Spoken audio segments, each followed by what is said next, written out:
Shelby Vertis, and this is our bus Aimless Travels, aka Charlotte. So if you guys want to come on in, you can do a tour.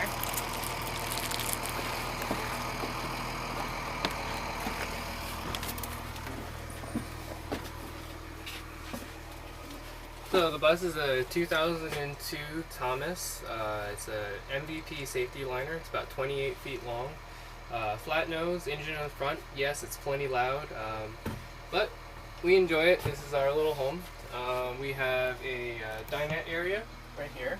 You can usually, the typical camper where it pops down, you can make it into a seat, but this one, a little bit different. Seats actually slide out the whole way. And there's another seat that's right underneath here. So you can have another person that sits here, and the table also slides out as well. There's a little table leaf.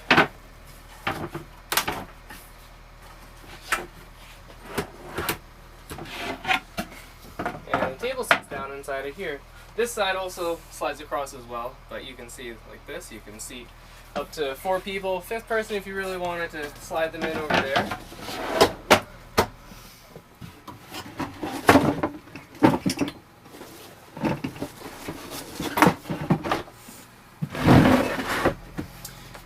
We also have inside of here a full-size bed. This pulls out across. Typical slat frame design, nothing too special. But we have all sorts of like little fun storage spots. Like we have little storage inside of here, so making every little bit count. We also have on the outside. Well, actually, let me back up and say that we built this whole entire bus to go chase the biggest snowstorms across the West Coast. So one of the biggest things that we did was make sure that all of the electronics, like the solar and all the power, were all made for a couple hours of sun, because we knew that we weren't going to have a lot of sun during the winter. But the other thing was heat loss, and managing that heat loss. One of the biggest areas that you find that you'll lose heat is from the windows. So we built a double panel privacy and blackout shades. So all of the windows have this privacy shade on the inside, and then they also have on the inside another blackout shade that slides up as well. These have little pegs on the bottom that get held in. But the important part about this is that the blackout shade actually has a panel of reflectix on the inside. So there's the privacy shade, which is actually meant for a greenhouse, so it keeps the heat in. And there's also reflectix on the outside. So with these, it'll be like 5 degrees outside, and we'll put these things up. You can't even feel any draft whatsoever. Moving backwards, we have a double sink here. We have epoxy poured countertops. We did these ourselves. They were actually surprisingly the cheapest option that we could find for our countertops. They were ripped out of somebody else's old house that they were doing a renovation on, and we just had to pay for the epoxy, really. Actually, this piece of wood over here we just found on the side of the road and cut it to fit. So, really just trying to keep everything budget-minded, because we did the whole thing with really tight budget. We even ended up going over. Everybody else goes over. The cabinets as well. These were from somebody's house as well. We tried to really make every little space fit, so we have, toe kicks on the bottom and stuff like that as well. Typical RV hood, oven.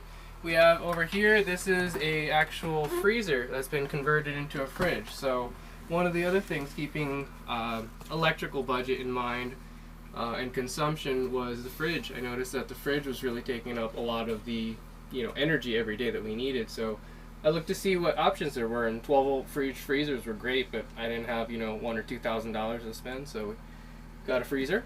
And it uses a mechanical thermostat on a relay, and it basically moderates the temperature. And one of the big differences between a fridge and a freezer is the amount of insulation. So the walls on the freezer are about this thick, versus a regular residential fridge will be like this thin. So this pulls about 60 watts of power every time it cycles, and really sips on the battery.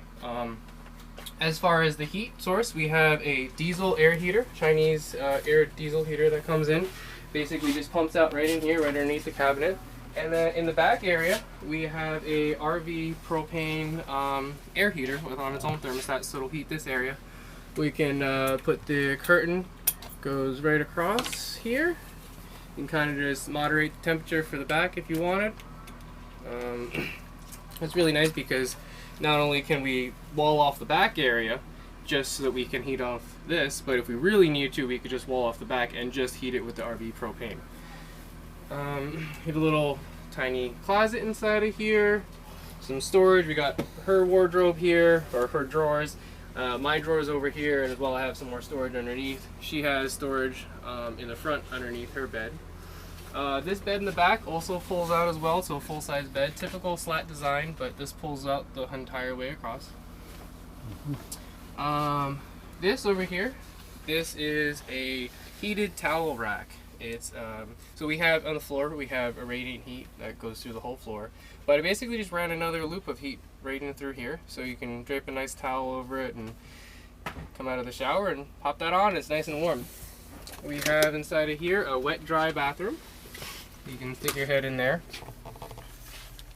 We've got a regular airhead composting toilet, and then we have a shower.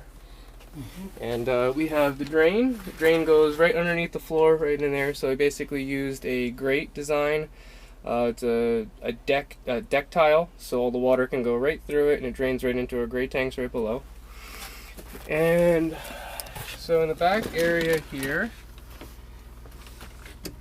over in here, we have a Tesla battery over here. So the Tesla battery, we're using about 85% of the usable.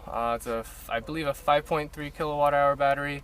We're using about 3.8, so we're not pulling from the complete last 5% on the top end, and we're leaving the last the bottom 10% untouched, so right in the middle range.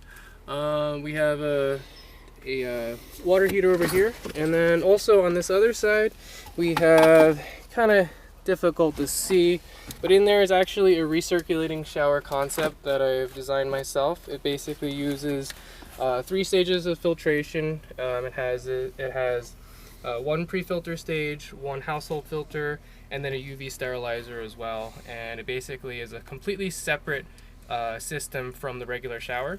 And once you run that, you can reheat and refilter and reuse the water. So basically, you can take as long of a shower as you want. And that was actually one of the main reasons that I went with the deck tiles, so that I could have the water drain down and use some of the water that's kind of in the pan as a reservoir. Other than that, we have a little garage space in here, and then I don't know if you want to go on the roof, but we have an 8x10 deck on the top. We also have actually we have back here, we have a little window air unit. This is, I think it's like a 14 EER rated unit. It runs about 800 watts when it's on average. So with the 1300 watts of solar that we have on the roof, we can run it all day long without having really any issues. Okay. Well, insulation wise, inside I think we have 2 pounds of closed cell spray foam on the ceilings. We have 2 inches of XPS on the floor, and then in that we routed our channels for the radiant heat. Yeah. Thank you. Yeah, you're welcome. Beautiful bus. Thank you. Hope you enjoyed that video, and remember, there'll be another one next Saturday.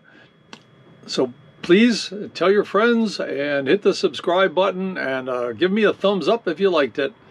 All right, see you next time, YouTube. Bye.